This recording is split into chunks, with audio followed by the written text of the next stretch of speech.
Before we start today's episode, I've got a number that you can call or text with questions and comments. Hit me up at 720-772-7988 and leave me a message. I'll be sure to get back to you.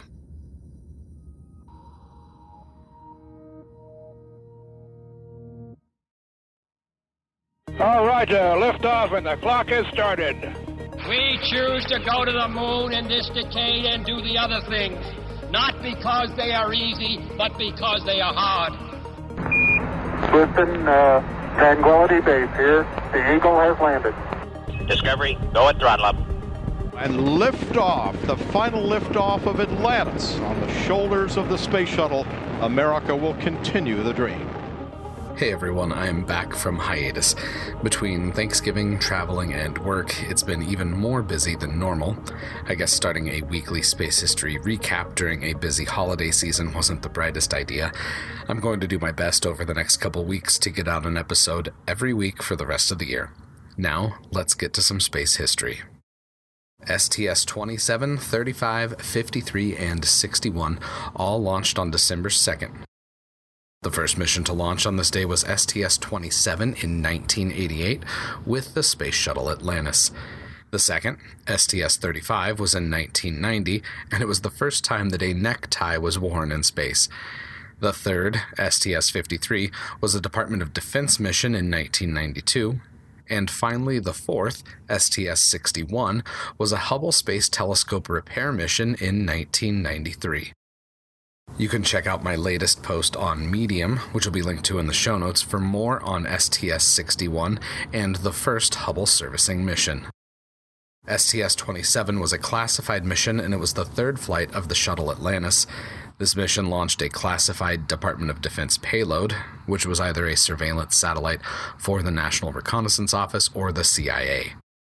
The exact details of this deployment are still classified, so there's quite a bit of conjecture as to what the astronauts did during this mission. The reason I bring up this flight is that during the mission, Atlantis sustained heavy damage to its heat shield, which was bad enough to shake a veteran astronaut like Robert Hoot Gibson. He said to himself, quote, "We are going to die."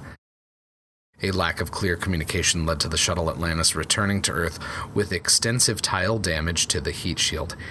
In all, there were over 700 damaged tiles. The communication wasn't clear between the shuttle and ground controllers because of the encrypted communications link used during this mission. It had a very low resolution. This made the damage to the tile look like lights and shadows, not missing or damaged tiles. Thankfully, the crew landed safely, but had the damage been on different parts of the orbiter, that mission, which was the second after the Challenger disaster, could have ended in another horrific loss. On December 4th, 1965, American astronauts Frank Borman and Jim Lovell lifted off from Launch Complex 19, which was the start of the Gemini 7 mission. This flight, among other things, demonstrated the feasibility of a 2-week-long spaceflight. If you've seen a Gemini spacecraft, you might be asking yourself how astronauts could spend 2 weeks inside such a small space. Living and working in the Gemini spacecraft presented odd challenges for things as simple as eating, stowing trash, and for personal hygiene. The limited size of the spacecraft meant that every cubic inch was occupied by either supplies or waste. In order to not have the trash floating around the cabin, Borman and Lovell stored waste behind their seats, among other places. However, the food waste problem wasn't the only thing to be worried about on a 2-week-long spaceflight. Using the bathroom was an exciting proposition since there was no toilet on board the spacecraft. According to the Gemini 7 mission report, quote, "The waste management procedure, though operationally possible, had the following problem areas. The urine sample bag leaked. The leak was probably caused when the bag was placed on the sample connection. Both crew members had difficulty with leaking receivers. Thankfully, the crew had sanitary wipes, and they were able to use those to stay as clean as one possibly could be without showering for 2 weeks. One of the other primary objectives of Gemini 7 was to show that astronauts could work in a shirt-sleeve environment during missions. Not wearing a spacesuit inside the spacecraft gave them greater mobility and comfort, which was a necessity for longer trips to the moon during the Apollo program. During this mission, Borman and Lovell wore a special lightweight pressure suit that had a polycarbonate visor and zippered entry system. This grasshopper suit, as it was called, was more comfortable to take on and off in the cramped confines of the Gemini spacecraft. Another objective of this mission was to test station keeping and rendezvous techniques with another Gemini spacecraft. The rendezvous of two spacecraft was essential in proving techniques that would be used on a mission to Earth's moon, since the command module would have to link up with a lunar module during an Apollo mission. The Gemini 6 and 7 missions were also referred to as the Spirit of 76, 7 and 6 being the Gemini spacecraft missions, clearly not the year of their flights. Gemini 6 and 7 rendezvoused in orbit on December 15th, and you guessed it, we'll be talking about the rendezvous next week. The Gemini missions started to make space travel seem routine, especially for the two astronauts crammed inside the spacecraft. During the final days of their mission, Borman and Lovell were starting to become bored. Frank Borman read parts of Mark Twain's Roughing It, while Jim Lovell read Drums Along the Mohawk by Walter D. Edmonds.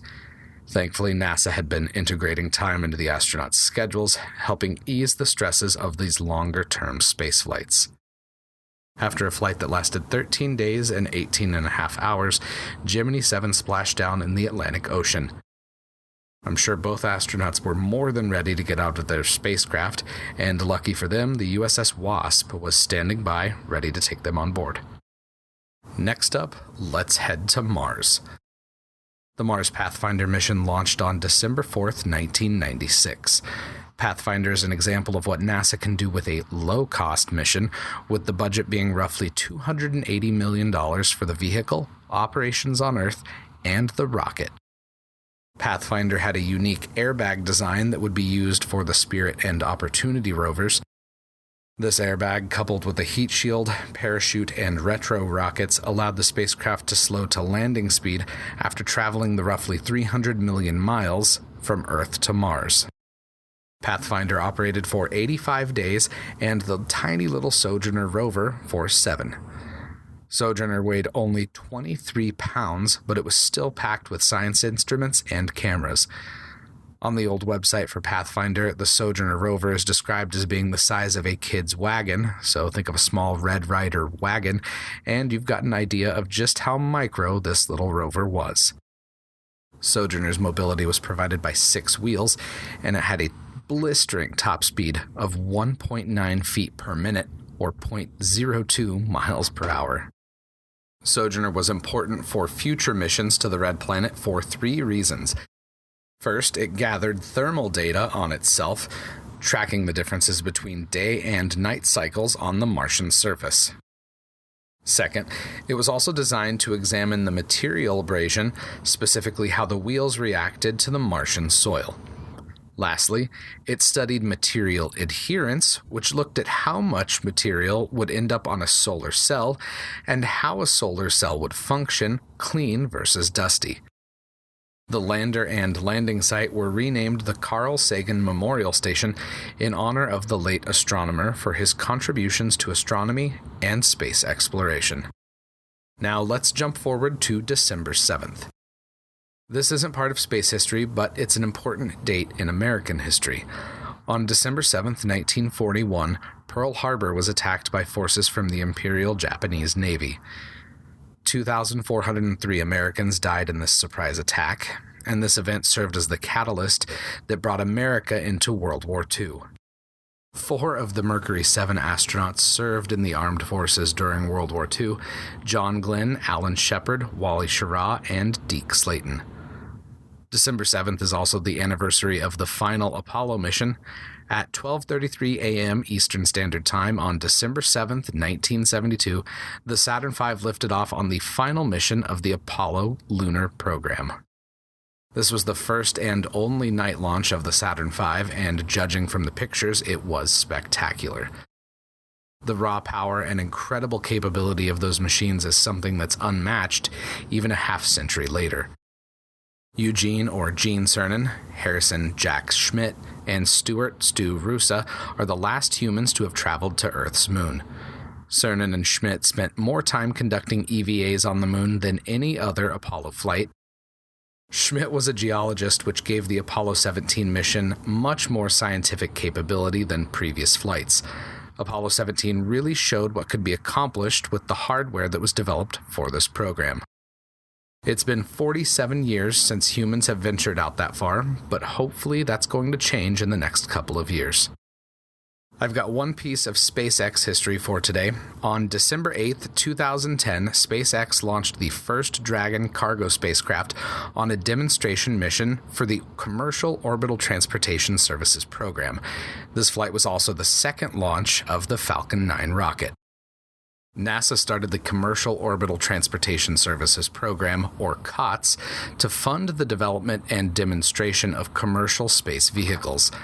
I want to mention a recent tweet from Eric Berger with Ars Technica that talks about the SpaceX cargo flights and a similar NASA program.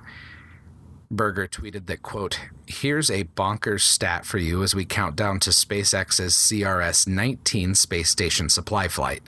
For a $396 million investment, SpaceX via COTS, NASA got development of the Cargo Dragon spacecraft, the Falcon 9 rocket, a launch pad in Florida. Now, let's compare that to," he continues in a second tweet, "as part of the Constellation program at the time, NASA was developing the Orion spacecraft, the Ares 1 rocket, ground systems in Florida.